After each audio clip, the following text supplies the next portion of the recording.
નમસ્કાર 5 વાગી રહ્યા છે. આપ જોવાનું શરૂ કરી ચૂક્યા છો ઝી 24 કલાક. હું જનક. ઝી 24 કલાક પર સૌથી મોટી ખબર આપણે શરૂ કરી લઈએ BZ પોન્જી સ્કીમથી. તો તપાસનો ધમધમાટ હવે તેજ થઈ ગયું છે. મોડાસાની KK એન્ટરપ્રાઇઝના CEO સામે આવ્યા.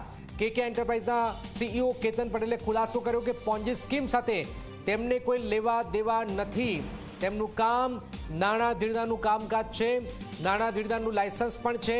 બોર્ડના આધારે CIDએ તેમની સામે ફરિયાદ દાખલ કરી છે.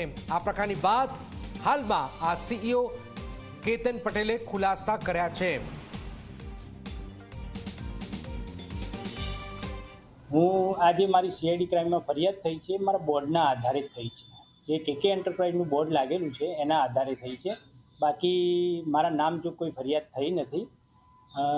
અત્યારે જે મેં મારું આ બોર્ડને મની લેન્ડરનું લાયસન્સ લીધું છે જિલ્લા રજિસ્ટ્રારમાંથી, અને 22/7/2024ના રોજ મને આ લાયસન્સ ઇસ્યુ થયેલ છે.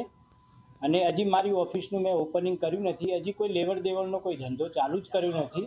એ લગભગ હું મારું મુહૂર્ત કઢાયેલું છે જે એ 25/2/2025ના રોજ મારું આ ઓફિસનું ઓપનિંગ છે. હજુ અને લાયસન્સ મળી ગયું. ઓફિસની અંદર બોર્ડ બધું લગાવી દીધું છે મેં.